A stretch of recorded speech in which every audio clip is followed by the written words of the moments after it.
大家好，欢迎来到我们的王丹学堂这个线上课程《中华人民共和国史》。我们继续呢讲第4章就是关于农村问题。那么我们已经讲过土改，讲过统购统销政策，接下来毛和中共要在农村推行的就是所谓的农村集体化政策，那就是把中国几千年的这种土地私有制要改造成这种国有制。那么它叫做集体化政策。这个政策怎么来的呢？1951年4月17号，中共山西省委向他的上级单位华北局提了一份报告。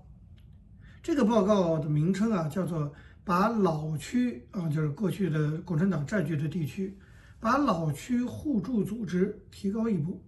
就这么一份报告。这个报告明确地提出说，对于私有的基础不应该是巩固的方针，而应当是逐步的动摇它、削弱它，直至否定它。换句话说，中共山西省委的这份报告明确地提出了消灭私有制，消灭农村土地的私有制原来毛和中共的政策是巩固这个私有制基础，这样才能够成为中国革命的一个大本营。但是现在呢，建国以后掌握政权，改为要逐步的动摇、削弱，直至否定。那么这个提法就成为中国农村合作化道路的最早的倡议的一个提法。那么这个报告交到华北局，华北局呢当然就向中央报告。当时50年代初的时候，在中央主持农村工作的是农村工作部部长，叫邓子恢。这当然也是个资深的创国元老老革命。但邓子恢在农村问题上政策比较稳当，他一向主张说，在农村推行这种互助合作运动，他说不要急躁，不要冒进，那么要安定农民的生产情绪。邓子恢背后也有人，他的背后是谁呢？就是在中共中央主持日常工作的刘少奇和邓小平这些人。这些人都是我们也知道，后来属于党内比较温和派他们就是主张这个不要那么急着去搞这种农村的国有化。当时华北局向中央报告，华北局的主要负责人是谁？就是上次我们讲过，说大饥荒是因为这个农民吃太多了的那位薄一波，还有一个叫刘兰涛，当时是负责华北局。那么他们向刘少奇去请示就是请示这个山西省委这个报告。当时刘少奇就提出来说，我们现在采取动摇私有制，这个步骤和条件都不成熟，直接就把山西省委报告给打回去了。不仅打回去，刘少奇还怕这个事态发展，所以呢，在7月5号的时候，你看这个信是4月17号交的，到了7月5号，刘少奇在山西省委的这个信上做了一个批示。这个批示在中共党史上还相当有名，叫做山西批语。那么他这个批示说什么呢？批示就是说，山西省委提出要否定私有制，是一种错误的、危险的、空想的农业社会主义思想。然后再说一遍刘少奇这为什么批示很有名，叫山西批语？他直接点出了农村集体化、合作化的弊端。说这是一种错误的、危险的、空想的农业社会主义思想。可是大家不要忘记，这种空想的农业社会主义思想，恰恰就是毛泽东的农村工作思想。所以刘少奇这句话其实暗中已经得罪了毛泽东，而且凸显了毛和刘在整个国家治理，包括农村地区政府治理工作方面的重大的这种路线分歧。那么不仅如此，刘少奇因为他当时主持中央日常工作，他还要求把他的这个批示下发到马列学院的一般学员。什么意思呢？他就是希望党内的干部都能知道他的政策主张，就是不要在农村搞集体化，要维持和巩固农村土地私有制度。然而他在经济发展和社会建设的这个步骤和节奏上，我刚才讲跟毛泽东的这种分歧，因此第一次显露了出来。不仅是在工商资产阶级问题上，刘少奇主张剥削有功论主张扶持私营企业，那么在农村的问题上，刘少奇跟毛泽东的这个意见也是南辕北辙的。那么刘少奇呢，当时刘少奇也对政治斗争的经验真是不够丰富哈，他其实不知道这个时候的毛泽东已经跃跃欲试那么正在考虑要开始大跃进，要向社会主义过渡，毛心里已经在想这些事儿。那你毛在想这些事儿，刘少奇还在那说不要搞这种集体化，你想他跟毛当然会有冲突。毛泽东这种激进的政策，除了在国家治理的层面这个思考以外，他还考虑到更多复杂的个人因素，这是刘少奇想不到的。你比如说，毛泽东在治理国家上，我们都知道他的那个性格是天马行空的性格，想一招是一招，是吧？他对这个中国社会的改造，就是有一种来自什么康有为更早的儒家那种大同世界的那种纯属空想的浪漫主义的，说好听点浪漫主义说难听点就是不切实际的这种向往。而且，毛泽东建国以后，他跟斯大林有一个竞争，就是他急于在中国的发展上，这个所谓社会主义的发展上做出成绩，那么跟斯大林 PK 这个争取成为能够取代斯大林和以后的赫鲁晓夫的这种国际共产主义运动的领袖。毛对自己是有这种自我期许和对历史定位的追求的。为了这个，他当然不惜把中国搞得天下大乱，他不惜侵害农民的权益，完成他的自我期许和历史定位。这个刘少奇，我们也没证据讲，不知道他到底清楚不清楚那或者说他即使知道要跟毛泽东对抗，总之这跟刘少奇的想法完全不一样。好，那么山西省委在刘少奇那里这个信送上去给驳回来了，而且受到了一顿的批评。可是山西省的一些人，比如说山西省长治地委书记王谦，这些人还是想搞农村集体化，或者说我们也没有证据，但是我猜想那么他们也感觉到了党内的这种路线分歧，也知道毛泽东有这样的想法，所以长治地委书记王谦等人后来干脆就越过山西省委，越过华北局，越过刘少奇，直接写信给毛泽东了，就把这个想法，刚才我提到山西省委的意见，就是要逐步的动摇、否定、削弱这个农村私有制，把这个观点直接越级打怪似的就是送到毛泽东那里。毛泽东一看大喜，因为毛泽东就想做这件事情，而且毛泽东也看到了刘少奇的批示之后大怒，说我想干这件事，你为什么要阻挠我？所以毛泽东亲自出马，农村集体化就是毛泽东亲自出马，党内高级干部刘少奇、邓小平都是反对的。那么毛泽东呢，怎么亲自出马？他就召集了刘少奇、薄一波、刘兰涛等等这些高级领导人，把他们叫来谈话。在谈话的时候，明确表示说我支持山西省委的意见。你想，刘少奇刚刚批评了山西省委，毛泽东就开会说我支持山西省委，这个意见已经是非常非常对立了。不仅如此，毛泽东专门派他的大秘就是现在王沪宁那个角色，就是陈伯达。毛泽东派了陈伯达到华北局去，专门到华北地区去传达了他的意见，表示说，他说这个陈伯达传达说，他说主席讲了对于这个农民已得到土地的所有权，我们当然一方面保护，一方面也可以动摇。你看这都自我矛盾你要动摇人家的这个所有权，你还怎么保护人家所有权？其实毛泽东的那个一边保护都是说假的，他真正的意思就是要动员农民已经得到土地所有权。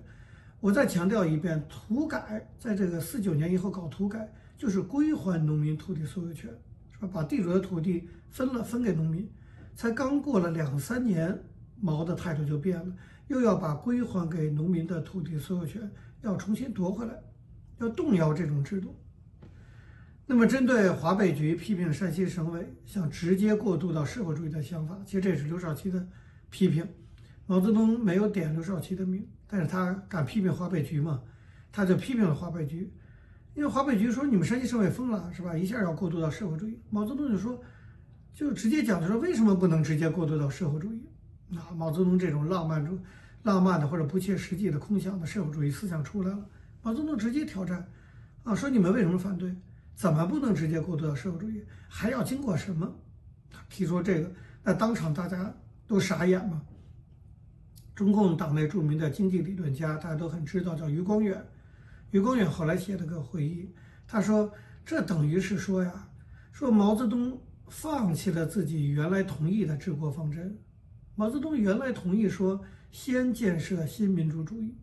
，10几年甚至几十年以后再过渡到社会主义，这是当时毛、刘少奇这些人达成的共识。短短几年，毛泽东就放弃了。所以毛泽东的这个放弃，在余光远看来是一个里程碑式的事件，因为你毛改了这个口，整个党的政策都会变。你从这样的态度看，你看共产党不管是毛在土地政策问题上，还是邓小平后来在香港问题上，什么10几年不变、几十年不变，都是瞎扯的，想起来就变。这种态度，至少在毛泽东这里显示说，毛对于整个中国的社会主义建设开始有了新的想法了。这才是短短的4年啊，建国才4年，毛整个的想法就改变了。那么到了1953年10月15号，毛泽东再次找陈伯达和廖鲁元谈话。这个廖鲁元也是中央主管农村工作的。毛泽东跳过刘少奇了也不让刘少奇插手了，直接找到这个陈伯达、廖鲁元说，农村要办合作社，而且合作社要含信点兵，多多益善。毛泽东原话。在毛泽东这种亲自指挥、亲自部署之下，到1953年底，整个中国掀起了全面的农业合作化的运动。这个到了53年底的时候，运动高潮的时候，整个中国的农业合作社从10万多个发展到48万个。换句话说，大部分的农村土地的私有制已经被取消了，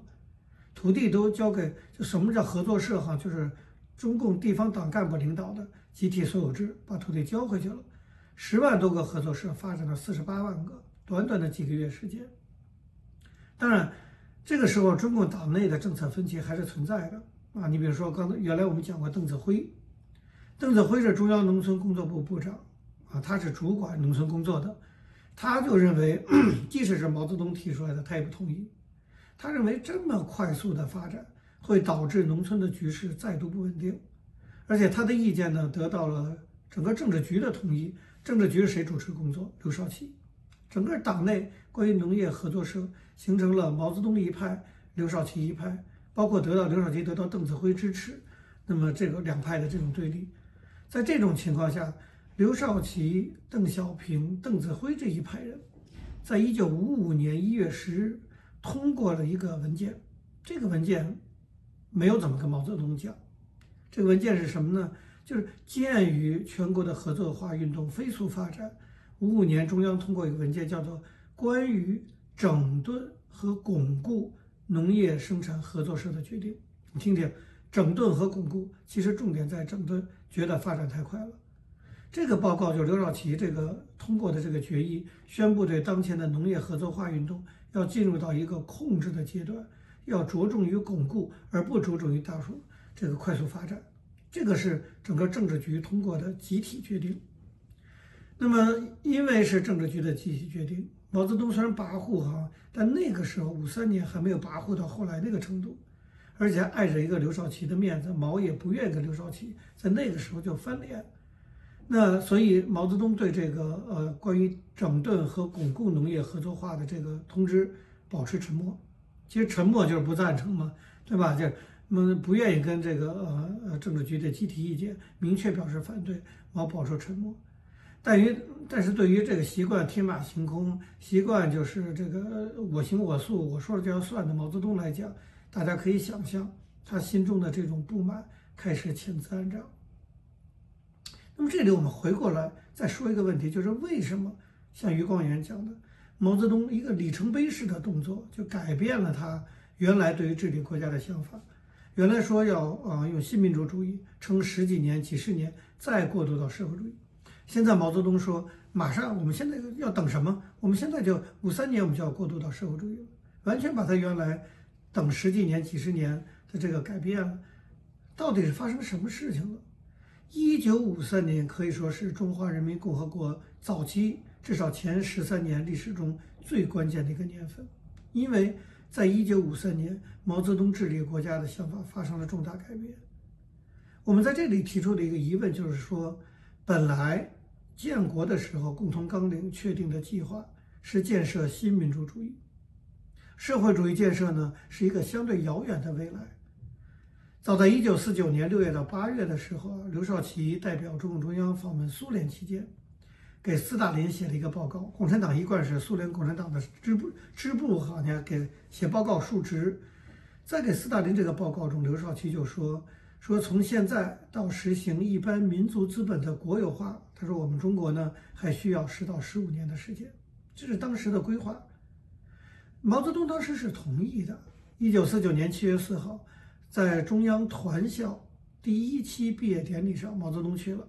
讲话。毛泽东也说20年后我们工业发展到一定程度，看情况再进入到社会主义。你看毛是同意的。另外，党内有个著名的理论家叫龚玉芝，已经去世了。龚玉芝也写个回忆录，他也提到，他说在第1届政协会议期间，当时曾经有代表问毛泽东说我们需要多少时间才能过渡到社会主义？毛泽东说，哎呀，大概20-30年吧。你看，这是49年，毛泽东觉得20-30年，可见建国初期向社会主义过渡并不在计划之中，这在党内是有个基本的共识的。然而，1953年开始，毛泽东的立场发生了180度的这种大变化，他开始放弃新民主主义这种提法，转而提出要立即的向社会主义过渡。你比如说，1953年6月15号，在一次中央政治局会议上，毛泽东就讲了关于过渡时期的总路线、总任务的这问题。讲的时候，他明确批评了确立新民主主义秩序的提法。其实他等于批评自己，因为这个提法也是他提的，也是他同意的。但是53年他改了，他开始批评新民主主义这个概念。他说有人在民主革命成功以后，有人啊，这就是说刘少奇呢，他不点名。他说有人呢在民主革命成功以后，仍然停留在原来的地方，他们没有懂得革命性质的转变，还在继续搞他们的新民主主义，不去搞社会主义改造，这就要犯右倾的错误。阶级斗争来了，批评刘少奇这些人右倾。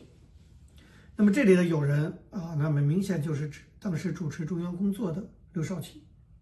而且毛泽东完全不顾他自己就是新民主主义的首倡者这个事实，说新民主主义这种提法是有害的。过渡时期每天都在变动，每天都在发生社会主义因素。所谓新民主主义社会秩序，毛泽东说你怎么要确立啊？是吧？要确立是很难的嘛。他也不想想，这根本就是他自己当初说的话，他忘了还是故意的，就是翻云覆雨。古代帝王都是这个样子。在毛这种强烈的态度下，中共就重新确定了过渡时期的总路线和总任务。那么原来说什么10到15年，那现在都不提了。现在的讲法叫做在10年到15年或者更多一时间，基本上要完成国家工业化和对农业、手工业、资本主义工商业的社会主义改造，就是10年内要过渡到社会主义去了啊！这个不要再等什么20-30年了。这样的政策已经出现了明显的毛式特点，就是大跃进、急躁、浮夸、脱离现实，这些东西在以后的大跃进运动导致几千万人死亡的运动中都已经体现出来了。那么当然问题就来了，这是个大灾问，为什么到了1953年左右，毛泽东思想发生这么重大的变化？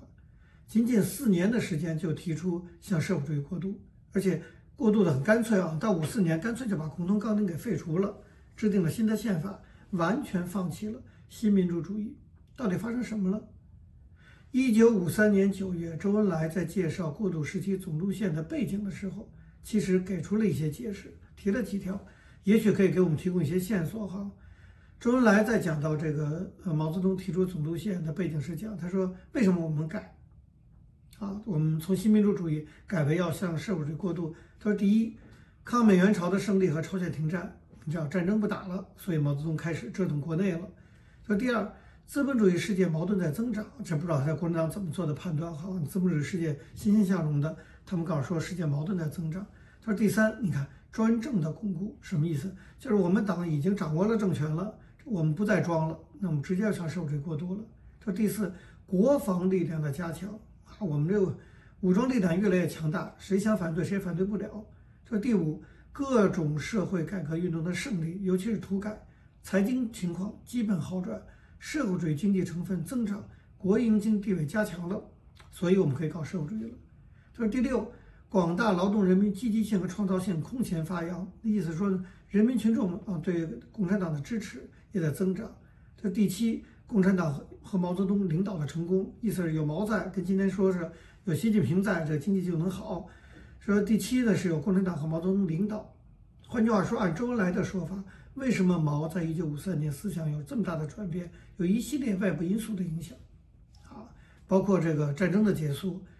他们认为资本主义东升西降另外他们认为专政已经巩固了，国防力量加强了，土改成功了，国营经济地位也加强了，人民支持度增长了，还有毛泽东的坚持，就是因为这7个原因，这是周恩来的说法。当然，作为历史学家，可以分析得更细一点。我们简单的讲，就是我觉得周恩来这7条也大概总结了毛的这个心态的变化的时代背景。在这种情况下，毛内心的转折就大概就可以理解了。当然，我们还需要更多的这个历史分析但是基本上，在1953年，大家要知道，毛泽东的治国思想就因为这7个原因发生了重大的改变。这个改变的结果是灾难性的，那就是在这种急着向社会主义过渡，怎么过渡法？大跃进，这是一条思想脉络从1949年的新民主主义到1953年毛泽东开始急于向社会主义过渡，接下来怎么过渡？毛泽东开始发动了在全国农村的饿死了几千万，导致几千万人被饿死的大跃进运动。这个大跃进到大饥荒是中华人民共和国历史上非常重要的一段惨痛历史，但是中共当局百般的这个掩盖，所以我们要把它真相详细的介绍给大家。下周开始我们就介绍从大饥荒到大跃进。好，今天的课就到这儿，谢谢大家。